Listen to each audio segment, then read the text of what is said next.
Another game, another loss for the Toronto Blue Jays, 4-1 against the Houston Astros. And before this game, there was quite a bit of news surrounding this Jays team. First thing was, earlier in the day, Roberto Osuna, the court case was obviously earlier this morning. And, obviously the big thing was he going to be getting charged, or how things were going to, how are things going to look? And apparently it was a peace bond, if I'm not mistaken, that's what it's called, that gets agreed with. And what that means is he'll obviously be able to play. He qualifies for the playoffs. He's that looks just about it for him. He basically gets off untouched, but he just can't see his wife or girlfriend or whatever it was, and can't see his kid. Or I don't know how it all works out, guys. I don't know the ins and outs of the deal, of the details of this. But all I know is that this right here, what we're seeing, this peace bond, does not mean he did it. But it does not. But it also doesn't mean that he didn't do it. It just means that they've come to agreement to not lay any charges or whatever, and just forget it.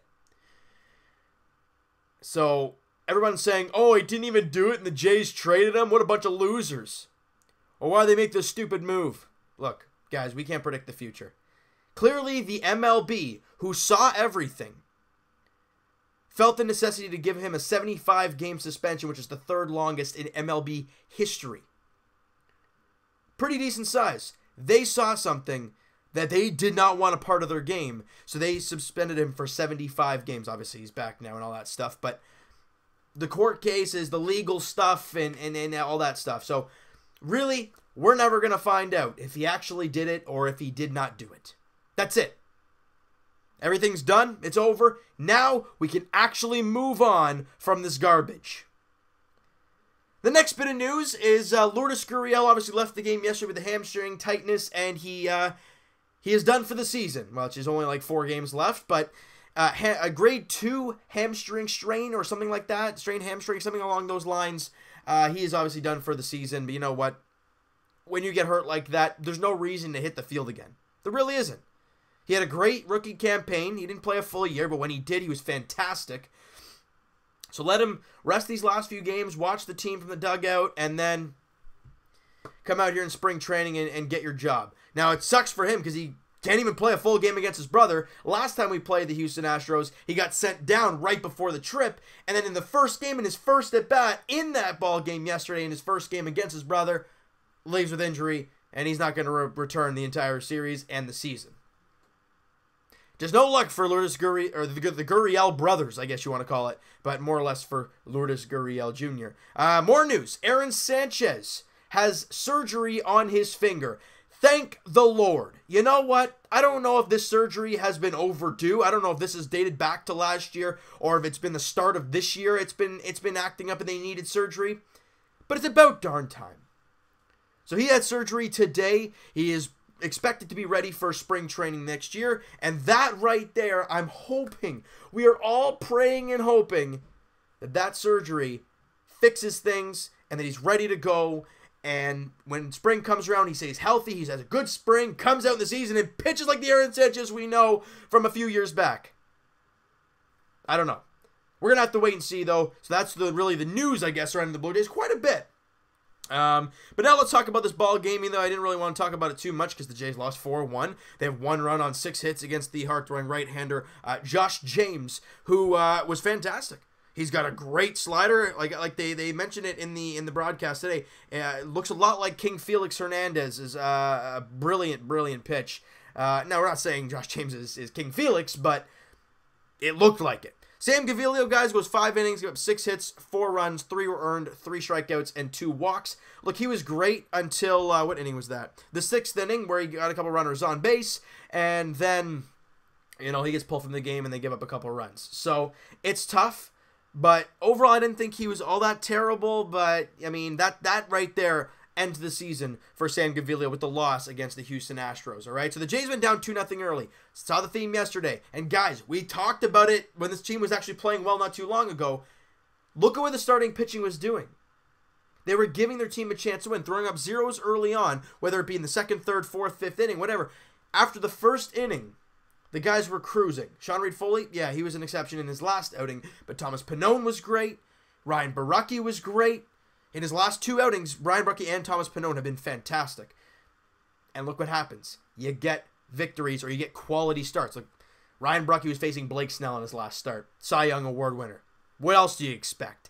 Right? But overall, they've pitched very well. Now, Sam Gaviglio, I don't know what his future lies in Toronto. I mean, I think if this team is in an all-out rebuild and they don't have the 5 starters next year, I think maybe he could be a guy, but he's not a very reliable type of guy. He when he throws quality pitches, guys, he's on point. But he misses quite a bit, and he gets hammered because of that. He doesn't throw the velocity, and he doesn't have a lot of movement. But when it does move and it moves into a good spot, he's dynamite. But other than that, he's not a very good pitcher. Ends the season, if I'm not mistaken, unless he pitches like in the last game of the year or something, with a 5.19 earned run average. He started his tenure with the Blue Jays fantastically, but then kind of fell apart the rest of the way of the season. So offensively, like I said, the Jays didn't really get anything going. Bottom of the third, Billy McKinney hits a shot to right field. It was a bullet of a shot. His 6th home run as a Blue Jay, and what we've learned from Billy McKinney so far, I mean, he can hit the home run a little bit. We've seen that. He has 6 dingers as a Blue Jay so far. His average is .269 with a .322 on base, but he does strike out quite a bit. How many did he strike out today? 1 strikeout. So he has 31 strikeouts in 34 games. Not terrible, but it's not great. You don't want to strike out per game, really. That's not what you're looking for. Don't ask Teoscar Hernandez. But Jonathan Davis went 1 for 3, almost 2 for 3, but a great play at third base by Yuli Gurriel. He went 222 average, 300 on base. I've liked what I've seen from Jonathan Davis, except for in the outfield when him and Billy McKinney crash into each other. Davis clearly called him off. Either McKinney didn't hear him, or, well, that's probably my only thought process, or they both called each other off at the same time, didn't hear one another, and then ran into each other. That's a possibility, but that's got to change. And again, you got to remember, Billy McKinney is still a younger player for this team. He's still only 23 years old, and he just came over to this team, at the trade deadline for Jay Happ. So he's still technically new to the ball club, new to the organization. Rowdy Tellez, guys, goes 0 for 4 with a strikeout in this one. K Money 0 for 2. Hernandez 0 for 2 with a couple strikeouts, like I said. But the one guy I want to talk about, and it's kind of been overlooked in the month of September, Aledmys Diaz. He got brought over in the offseason, and I was actually quite excited because him and Randall Grichuk had very good previous years, but then last year they had down seasons or were injured and didn't do well. So I was optimistic for Grichuk and Aledmys Diaz. And we heard about Grichuk being a strikeout machine and Diaz's defensive woes not being very good. Well, Grichuk, in my eyes, hasn't looked too terrible at the plate when it comes to strikeouts. I guess because we have Morales and we have Teoscar Hernandez on the team, kind of diminishes the fact. But I thought he's been great this year, Randall Grichuk. And you look at Aledmys Diaz, guys, he goes 2 for 3 again today. Also walks once, and he is hitting .266 on the year, a .304 on base because he doesn't walk too much. 21 walks on the year, not too much. But guys, in 127 games, how many at bats did he have today? 4 at bats today. So in 414 at bats, did he strike out today? No, he didn't. 60 strikeouts. That is an impeccable pace. He struck out once every 2 games. Less than that. Aledmys Diaz, guys, has done a very good job. 18 home runs. I had another double today. 26 doubles. 55 runs scored. 54 RBIs. He's played very good defense. I thought he's been great at third base, and he's done his job at shortstop. And you could think coming over to Toronto with the turf and everything, it would be an issue. But he's been great. You got to try and take positives out of a terrible season, and that's one I take from it. Dwight Smith Jr., guys, goes 1 for 3. He's hitting .262 on the year. Richard Urania keeps his hit streak going for the Blue Jays. He went 1 for 2. Did he get hit by a pitcher? He also walked once. Guys, he's hitting .294 in his limited time as a Blue Jay. I love what I've seen there. Now let's go to the pitching. Jose Fernandez goes 1/3 of an inning, gets a strikeout. Good job. And obviously the collision that happened out in the outfield, that was on his first batter, so that happened. Danny Barnes came out, went 2/3 of an inning, no hits, no walks, no strikeouts. He gave up the sacrifice fly. I think it was to Yuli Gurriel.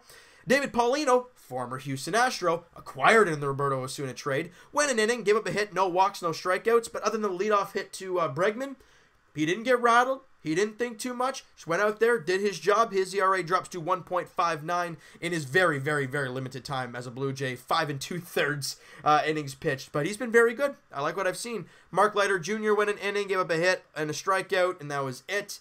ERA of 13.50. Anyways, Taylor Guerrero went a clean inning, striking out 2 batters. And that's really it. The finale of this series against the World Series champions goes tomorrow afternoon, 4:07 first pitch at Rogers Center. The final game, final home game of the regular season for the Toronto Blue Jays. Sean Reid-Foley getting the ball. Guys, we're in that stretch now. Sean Reid-Foley, Thomas Pannone, Ryan Baracchi. Let's enjoy that at least. Sean Reid-Foley, guys, in his last outing could not find the strike zone, and when he did, he was throwing meatballs. So that's where our eyes are gonna be in this game tomorrow afternoon against the Astros. Can he throw strikes, and can he throw quality strikes? Look at his walk numbers, guys. In 30 innings, 20 walks. That's not good. Now, I understand he's only 23 years old. He's never pitched in the big leagues, so we're going to give him some time to work things out. But I'm excited for Sean Reid-Foley. I'd love to see him end the season off on the right note against the World Series champions Houston Astros. That would be great. 4:07 first pitch tomorrow at Rogers Center. All right, so you know what, guys? That is going to do it for this one. You guys enjoyed this video, and you guys did not enjoy the game today. Smack that like button. I do appreciate that. Hit the subscribe button if you guys have not already. Comment down below. What did you guys think of the game? Any positives you take from this game? What would that be? Aledmus Diaz, Dwight Smith Jr., David Paulino, guys like that. I want to hear what you guys have to say about all that. And Evan and I will talk to you guys. It'll be tomorrow night, podcast edition. Link is in the description for the podcast channel, guys, and for the podcast itself on iTunes. Twitter is down below. Follow up, send me a DM, do all that great stuff. And here we go. I will talk to you guys Raptors edition. You're darn tootin', you heard me right. Thursday, this Thursday, after tomorrow's Jays game, the Jays are off Thursday, Leafs are off Thursday.